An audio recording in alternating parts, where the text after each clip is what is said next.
Assalamu alaikum. This is Saidur Rahman, a teacher of Jamiatul Hanafiya Model Madrasa, welcoming you once again in another new video. Today, I will discuss about the poem The Sands of Dee, written by Charles Kingsley. Okay, কথা না বাড়িয়ে আমরা কবিতার line by line সামারিতে চলে যাব, but before discussing deeply about it, I will give you a little information.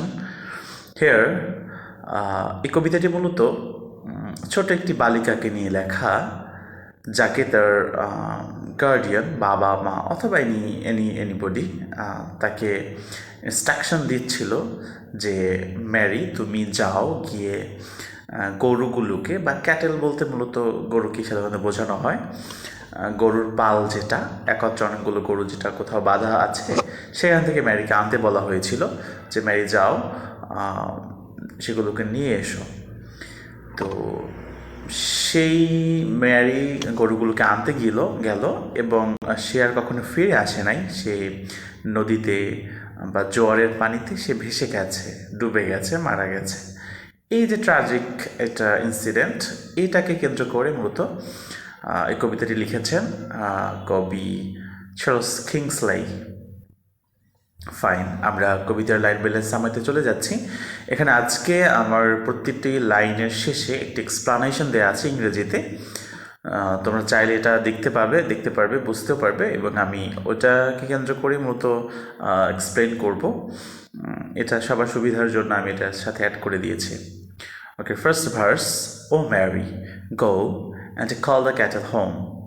কবি বলছেন, আচ্ছা, কবি বলেননি, মূলত এখানে একজন স্পিকার আছেন, তিনি বলছেন, ও ম্যারি, হে ম্যারি, গো যাও, and call the cattle home, গরুগুলোকে বাসায় নিয়ে আসো। আচ্ছা, এখানে মূলত ম্যারিকে বলা হয়েছে, Mary is asked to go, ম্যারিকে বলা হয়েছে, অর্ডার করা হয়েছে অন কাইন্ড অফ, যে যাও তুমি ক্যাটেলগুলোকে বাড়িতে ফিরিয়ে নিয়ে আসো। And call the cattle home, and call the cattle home. দ্বিতীয় এবং তৃতীয় যে লাইনটা, এই দুইটা লাইনে মূলত একই কথা রিপিট করা হয়েছে, যে যাও গরুগুলোকে বাড়িতে নিয়ে আসো। মূলত এই ধরনের রিপিটেশন কখন হয়? যখন আমরা আর্জেন্সি বোঝাই, মানে যখন কোনো কিছুকে আমরা গুরুত্ব দিয়ে বোঝাই, যেমন এই তাড়াতাড়ি নিয়ে আসো, ওগুলোকে এক্ষণে নিয়ে আসো, এরকম যদি আমরা কোনো কথা বলি, তখন এটা দিয়ে মূলত গুরুত্ব বোঝায়, আর্জেন্সি বোঝায়, যে এটাকে তাড়াতাড়ি করা হোক, এরকম কিছু বোঝানোর জন্য মূলত এই লাইনগুলোকে রিপিট করা হয়েছে। ওকে, চতুর্থ ভার্সে বলা হচ্ছে, across the sands of D. গরুগুলো কোথায় আছে সে লোকেশন বলছে, যে এটা হচ্ছে ডি, এটা একটা রিভার্স নেম, মানে নদীর নাম।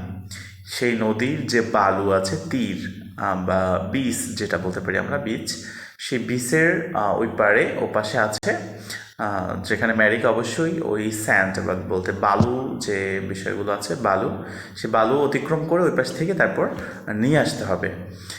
তো সেটা বলছে, across the sands of D, D নদীর বালুর ওপাশে। ফাইন, এটা ছিল 4 লাইনের সামারি। দেন পঞ্চম লাইনে বলছেন, the western wind was wild and dank with foam. আচ্ছা, এখানে আবহাওয়ার একটা বর্ণনা দিচ্ছেন, যে ওইখানে ওয়েদারটা কেমন ছিল। The western wind was wild, মানে পশ্চিমের বাতাসটা ছিল একদম বিচ্ছিন্ন এবং খুবই ক্ষিপ্ত ছিল। ড্যাঙ্ক উইথ ফোম, এবং সেটা ছিল ফেনাযুক্ত, ভেজা, এবং অন কাইন্ড অফ স্টর্মি বলতে বোঝায় বাতাসটা খুব মৃদুমন্দ ছিল না, একটু বন্যা টাইপের ঝড়ো বাতাস ছিল, এটা বোঝাতে চেয়েছেন কবি। এরপরে বলছেন, and all alone went she, Mary একাই চলে গেল, ম্যারি গোজ বাই হারসেলফ, সে নিজে চলে গেল, উইদাউট এনি কম্প্যানিয়ন, কোনো সঙ্গী ছাড়াই, সে একাই, ছোট মেয়ে, চলে গেল। এরপর কবি বলছেন, the western tide crept up along the sand and over sand and round the sand. Okay, এখানে কবি বলছেন, দ্য ওয়েস্টার্ন টাইড, পশ্চিমের যেই টাইড, জোয়ার, crept up along the sand, বালির দিকে আস্তে আস্তে চলে আসতে শুরু করলো। মানে হলো নদীতে বা সাগরের যেই জোয়ারটা যেভাবে হয়, এটা আপনারা অনেকেই তোমরা দেখে থাকবা। সেটা হচ্ছে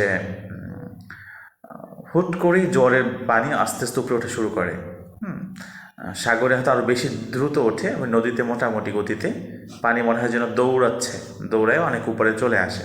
তো কবি সেটাই বলছেন, the western tide crept up along the sand, বালু জুড়ে আস্তে আস্তে উপরে ওঠা শুরু করেছে জোয়ারের পানিটা, অ্যান্ড ওভার দ্য স্যান্ড, বালুর উপরে।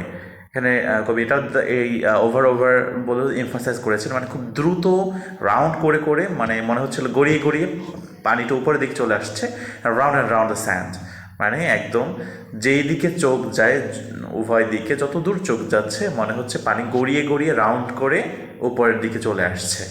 As far as I could see, যত দূর পর্যন্ত চোখ দেখতে পাচ্ছিল। ওকে, এরপরে বলছেন শুধু যে পানি চলে আসছে উপরের দিকে জ্বরে সেটা না, the rolling mist came down and hid the land. কবি বলছেন দ্য রোলিং মিস্ট মানে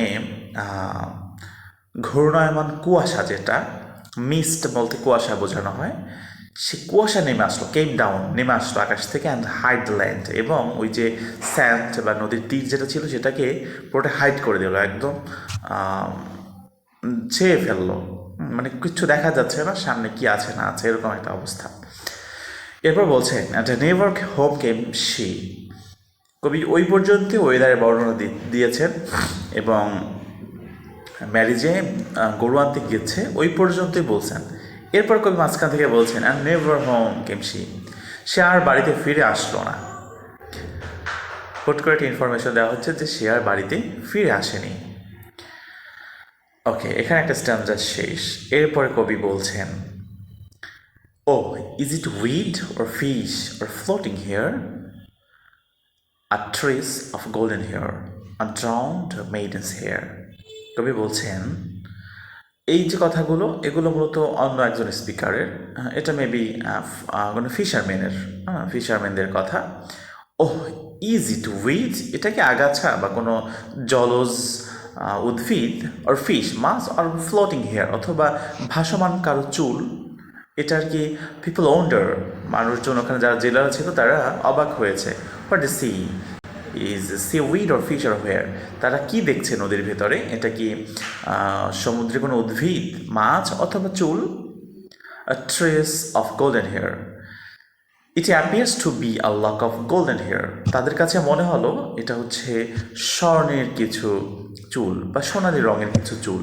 আর ড্রাউন্ড মেইডেন্স হেয়ার, মানে হচ্ছে একজন ডুবে গেছে এরকম কোনো মেয়ের বা নারীর চুল, এটা তাদের কাছে শেষ পর্যন্ত মনে হলো।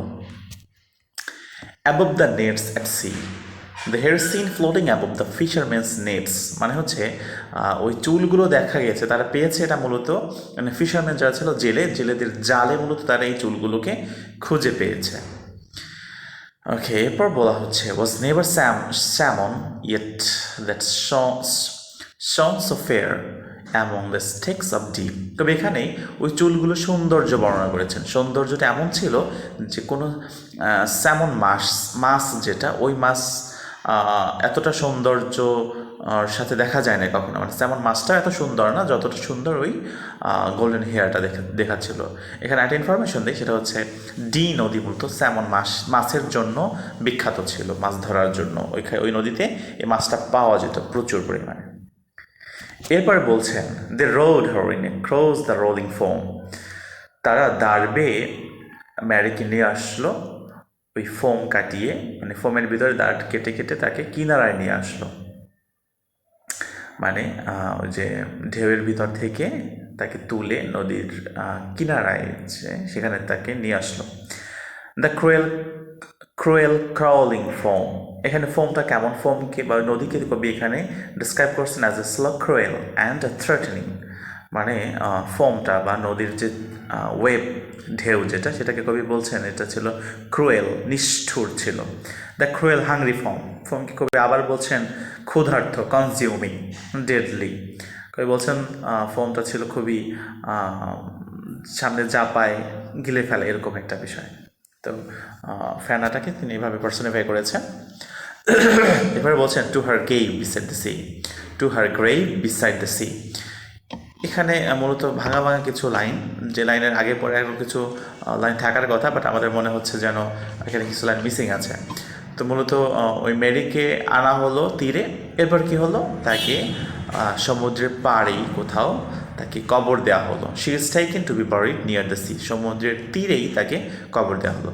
But still the boatman hear her call the cattle home, কিন্তু বোটম্যান যারা, ওই যে মাঝি, তারা এখনও শুনতে পায় তার সেই কথাটা, যে Mary call the cattle home, তুমি এই গরুগুলোকে বাড়িতে নিয়ে আসো, across the sands of Dee নদীর বালুর ওপার থেকে। ওকে, এটা ছিল কবিতার লাইন বাই লাইন সামারি। এখান থেকে আমরা ওভারঅল যে স্টোরিটা পাই সেটা হচ্ছে, একদিন ম্যারিকে বলা হচ্ছে যে ম্যারি যাও গরুগুলোকে নদীর ওপার থেকে নিয়ে আসো। নদীর ওপার বলতে নদীর ওই কিনারা থেকে, ওয়েস্ট সাইড থেকে নিয়ে আসো, যেখানে যেতে হলে অবশ্যই ম্যারিকে নদীর বালু অতিক্রম করে যেতে হবে। তো নদীর আবহাওয়াটা খুব ভালো ছিল না, স্টর্মি ছিল এবং ফেনাযুক্ত ওয়েভ ছিল, ঢেউ ছিল। তো মেরি আর বাসায় ফিরে আসেনি কখনোই, মানে সে অনেক দিন হয়ে গেছে বা কিছুদিন হয়ে গেছে সে আর বাড়িতে ফিরে আসেনি। মানুষজন অনেক খোঁজাখুঁজি করেছে, পরে অনেক দিন পরে বোটম্যান যারা মাঝি, তারা খুঁজে পেয়েছে তার চুলকে, এবং তার চুল দেখে তারা মনে করেছে আসলে এগুলো কি স্যামন মাছ অথবা সামুদ্রিক কোনো উদ্ভিদ নাকি কোনো মানুষের চুল। তারা এই দ্বিধায় ছিল, পরে তারা তুলে দেখে যে না, এটা একটা গোল্ডেন হেয়ার, মানে কোনো মেইডেন, ইয়ং মেইডেন, জেনে মানে যুবতী কোনো মেয়ের চুল, এবং তারা সেই চুলকে তুলনা করেছে এটা এত সুন্দর ছিল যে স্যামন মাছের থেকেও এটা বেশি সুন্দর ছিল। তো তাকে কিনারায় নিয়ে আসা হয়েছিল এবং তাকে নদীর কিনারায় পাশেই বাড়ি করা হয়েছিল, কবর দেওয়া হয়েছিল। এবং কবি ওই যে